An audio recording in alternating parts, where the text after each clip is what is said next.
আমন্ত্রণ জানাচ্ছি দর্পণ টিভি 24 থেকে। চাটমোহরের নটাবাড়িয়ায় দুধের মিলে লাইসেন্স না থাকায় 50,000 টাকা জরিমানা। পাবনার চাটমোহর উপজেলার বিলচলন ইউনিয়নের নটাবাড়িয়ায় লাইসেন্সবিহীন একটি দুধের মিলে 50,000 টাকা জরিমানা করেছেন উপজেলা নির্বাহী কর্মকর্তা ইউনো মুসা নাসির চৌধুরী। বুধবার 20 আগস্ট দুপুর 1টার দিকে উপজেলা নির্বাহী কর্মকর্তা ইউনো মুসা নাসির চৌধুরীর নেতৃত্বে এ ভ্রাম্যমাণ আদালত পরিচালিত হয়। অভিযানে উপজেলা নিরাপদ খাদ্য পরিদর্শক মোহাম্মদ আসলাম হোসেন এবং চাটমোহর থানা পুলিশের একটি টিম উপস্থিত ছিলেন।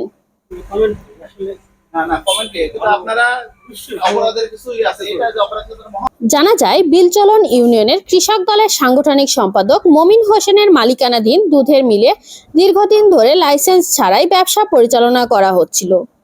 এ সময় ভ্রাম্যমাণ আদালত লাইসেন্সবিহীনভাবে ব্যবসা পরিচালনার দায়ে 50,000 টাকা জরিমানা আদায় করে। এ ব্যাপারে ইউনো মুসা নাসির চৌধুরী বলেন, আমরা নিয়মিত অভিযান পরিচালনা করছি। এর আগে আপনারা দেখেছেন আমরা সাইকোলায় অভিযান পরিচালনা করেছি এবং আমরা গোপন তথ্যের ভিত্তিতে যেখানেই আমরা খবর পাচ্ছি আমরা কিন্তু অভিযান পরিচালনা করছি। আজকে আমরা এখানে এসেছি, এটা নটাবাড়িয়াতে এখানে একটা সংগ্রহ কেন্দ্র আছে, সেখানে আমরা আসলাম।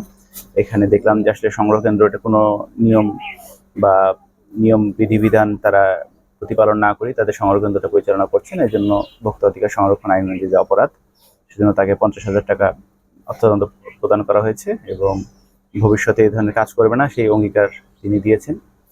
এবং আমরা যখন এই অভিযান পরিচালনা অব্যাহত থাকবে, যখনই আমরা তথ্য পাচ্ছি আমরা জরুরি ভিত্তিতে আমরা কিন্তু ইনস্ট্যান্ট আমরা ঘটনাস্থলে যাচ্ছি এবং দোষীকে আইনের আওতায় আনার চেষ্টা করছি। আমরা চাই যে নিরাপদ খাদ্য চাটমোহরে প্রতিষ্ঠিত হোক। এই যে আমাদের যে দুগ্ধজাত যে পণ্যগুলো, এগুলো যেন আমরা নিরাপদ, এটা মূলত শিশুরা খায়, এটা নিরাপত্তা যেন আমরা নিশ্চিত করতে পারি, সেজন্য আমরা মূলত কাজ করছি। আমাদের এখানে প্রসিকিউটর হিসেবে সেন্টার ইন্সপেক্টর উনি ছিলেন, আমাদের পুলিশ বাহিনীর সদস্যরা আছেন, আমরা সকলে মিলে সম্মিলিতভাবে কাজ করছি।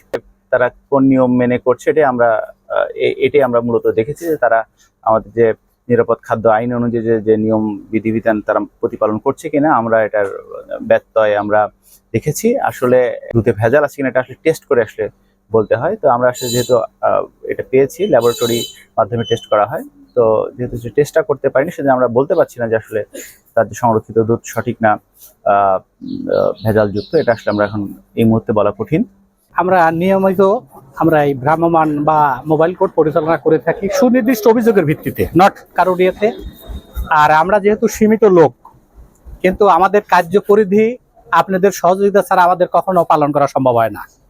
কিন্তু অনুরূপভাবে আমরা বিভিন্ন সোর্সের মাধ্যমে জানতে পারি যে বিশেষ করে নটাবাড়িয়া, ধানকুনিয়া, নাঙ্গলমারা এই সাইডটাই এই কারখানাগুলোর একটা জমজমাট ব্যবসা হয়ে গেছে, যা আমরা ইতিপূর্বেই হয়তো আপনারা দেখছেন নাঙ্গলমারা, সেখানে আমিও ছিলাম, সেখানে মোবাইল কোর্টের মাধ্যমে তাদের শাস্তি দেওয়া হয় এবং দেখা গেছে যে না, আমরা সবাইকে ভাবিয়ে তুলেছে যে কোনো প্রতিষ্ঠানই নিরাপদ নয়।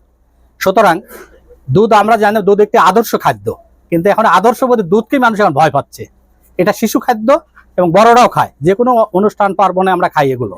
সুতরাং এই যে শুধু এই জায়গায় না, এটা একটা মেসেজ, সবার জন্য মেসেজ, মানে দুর্নীতি করে পার পাওয়ার কখনো সুযোগ থাকে না।